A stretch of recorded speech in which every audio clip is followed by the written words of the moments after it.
اعوذ باللہ من الشیطان الرجیم بسم اللہ الرحمن الرحیم. مصطفیٰ حبیب صدیقی حاضر ایک مرتبہ پھر اپنے یوٹیوب چینل کے ساتھ بہت ہی افسوسناک واقعے کے حوالے سے آج بات کرنے بیٹھا ہوں.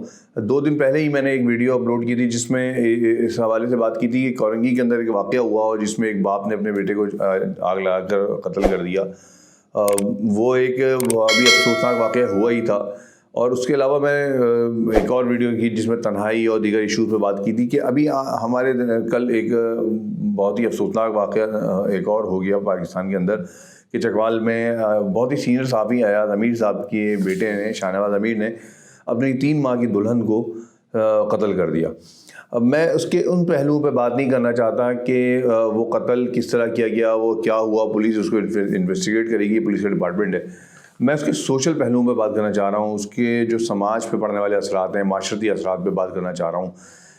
کیونکہ ایاز امیر صاحب کوئی معمولی شخصیت نہیں ہے. ایاز امیر صاحب بہت سینئر صحافی ہیں, بہت سینئر جرنلسٹ ہیں, بہت پڑھے لکھے آدمی ہیں اور سیاستدان بھی ہیں. وہ مسلم لیگ نون میں بھی رہے ہیں اور اس کے ٹکٹ پہ MNA رہے ہیں. اس کے علاوہ پاکستان تحریک انصاف میں شامل ہو گئے تھے وہ.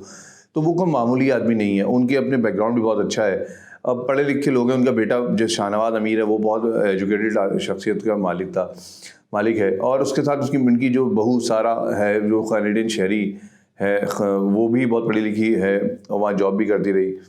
اس کے باوجود یہ واقعہ ہوا. اس پہ سوال ہے میرا کہ یہ واقعہ کیوں ہوا ہے. کیا ہم جو ابھی میں کچھ دن پہلے بات کر رہا تھا کہ برداشت, تحمل, اس سے ہم باہر نکلتے جا رہے ہیں اور ہمارے اندر فرسٹریشن بڑھتی جا رہی ہے, ہر لیول پہ بڑھتی جا رہی ہے. تو یہاں پہ کچھ ایسے ہی ہوا ہے.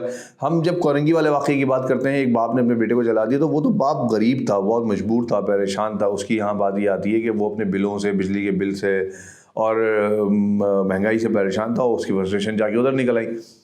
ادھر تو بہت امیر لوگ ہیں, بہت پڑھے لکھے لوگ ہیں, بہت شعور والے لوگ ہیں, پھر ایسا واقعہ کیوں ہوا. پھر اس میں ایک پہلو یہ بھی ہے کہ ایاز امیر صاحب کے جو بیٹے ہیں شاہنواز امیر, ان کی جو سارا کے ساتھ ان کی اپنی اہلیہ کے ساتھ جو رابطہ ہوا وہ سوشل میڈیا کے ذریعے ہوا. تو اس سے یہاں یہ بات سمجھ میں آتی ہے کہ سوشل میڈیا نے 2 اتنے پڑھے لکھے اور بڑے لوگوں کو رابطہ کروایا اور نہ پتہ نہیں کس حد تک ایک دوسرے کو جانتے تھے وہ لوگ. 3 مہینے کے اندر ہی شادی ہو گئی. یہی سوشل میڈیا ہمارے دیگر مڈل کلاس اور لوور کلاس میں بھی بہت تیزی کے ساتھ جا رہا ہے اور پھر ادھر مسائل کا باعث بن رہا ہے. یہ سوشل میڈیا کنٹرول نہیں ہو رہا. سوشل میڈیا کنٹرول کرنے کا جو ذمہ داری ہے, کنٹرول کرنے سے بات یہ نہیں ہوتی کہ اگر آپ گورنمنٹ کے خلاف کچھ کہہ رہے ہیں یا کسی اور کے خلاف کچھ کہہ رہے ہیں تو فوراً ایک اس پہ پابندی لگ جائے اور اس کو بند کر دیا جائے. یہ کنٹرول نہیں ہوتا. کنٹرول یہ ہوتا ہے کہ وہ ایسی چیزیں باہر نہ آنے پائیں, ایسے یعنی اس کو چاروں طرف سے بند کیا جائے کہ اس سے فحاشی, عریانیت اور دیگر چیزیں نہ پھیل سکیں معاشرے کے اندر. تو یہ کنٹرول کرنا ہوتا ہے جو پیمرا کی ذمہ داری ہے یا دیگر اداروں کی ذمہ داری ہے, PTA وغیرہ کی. لیکن بہرحال وہ نہیں ہو رہا. یہاں پر بھی معاملہ کچھ ایسا ہی ہوا کہ میرا خیال ہے کہ رابطہ ہوا, 3 مہینے کے اندر ہی شادی ہو گئی. ایک دوسرے کو پہچانتے نہیں تھے, ایک دوسرے کے مزاج سے واقف نہیں تھے, ایک دوسرے کے گھروں سے واقف نہیں تھے شاید, اور اس کے بعد یہ واقعہ ہو گیا. سوال یہاں پر یہ ہوتا ہے کہ اگر وہاں پر جب اس سطح پہ یہ واقعات ہوتے ہیں تو اس کے اثرات کہاں جاتے ہیں. اس کے اثرات کوئی ایک جگہ, ایک گلی, ایک محلے تک نہیں رہتے. جب اس سطح کے لوگوں تک کوئی واقعہ ہو جاتا ہے تو اس کے اثرات پورے ملک پہ, پوری سماج پہ ہوتے ہیں. معاشرے میں ڈسکس ہوتا ہے, گلی کوچوں میں ڈسکس ہوتا ہے. اور وہ لوگ جو معاشرہ بنانے والے لوگ ہوتے ہیں, وہ لوگ جو سماج بنانے والے لوگ ہوتے ہیں, وہ لوگ جو سماج پہ اثر کرنے والے لوگ ہوتے ہیں, وہ لوگ جن کی کوئی انفلوئنس ہوتا ہے, جب ان کے ساتھ ایسے واقعات ہو جاتے ہیں تو اس کا اثر صرف ان تک نہیں رہتا بلکہ اس کے اطراف میں بہت ساری جگہوں پہ پھیل جاتا ہے. تو میرا خیال ہے کہ ہمیں اس بارے میں بہت سنجیدگی کے ساتھ ماہرین نفسیات کو بیٹھنا چاہیے, ماہر سماجیات کو بیٹھنا چاہیے, ماہر عمرانیات کو بیٹھنا چاہیے اور سوچنا چاہیے. جیسے آپ تھنک ٹینکس بناتے ہیں نا, ملک کی سطح پہ تھنک ٹینکس بنائے جاتے ہیں اور وہ تھنک ٹینکس اس لیے ہوتے ہیں کہ ملک میں سیاسی طور پہ کیا کچھ کرنا ہے, ملک میں سائنسدان کیا کریں, یا ملک میں دفاعی امور کے لیے ہمیں کیا کرنا چاہیے, یا ملک کی ترقی کے لیے کیا کرنا چاہیے. تھنک ٹینکس ہوتے ہیں. میرا خیال ہے کہ تھنک ٹینکس ملک کے اندر سماجی پہلوؤں کے لیے بھی ہونا چاہیے. کچھ ایسے نظریات, ایسے لوگ ہونے چاہیے جو کہ سوچیں کہ ہمارا ملک، ہمارے ملک کے لوگ سماجی طور پہ معاشرتی طور پہ کیوں اتنا بکھرتے جا رہے ہیں، اتنے نفسیاتی مریض کیوں ہوتے جا رہے ہیں، اتنا غصہ کیوں ہے، اس سے باہر کیسے نکالا جائے. اس میں بہت بڑا کردار جو ہے وہ میں پھر کہوں گا میڈیا کا ہے.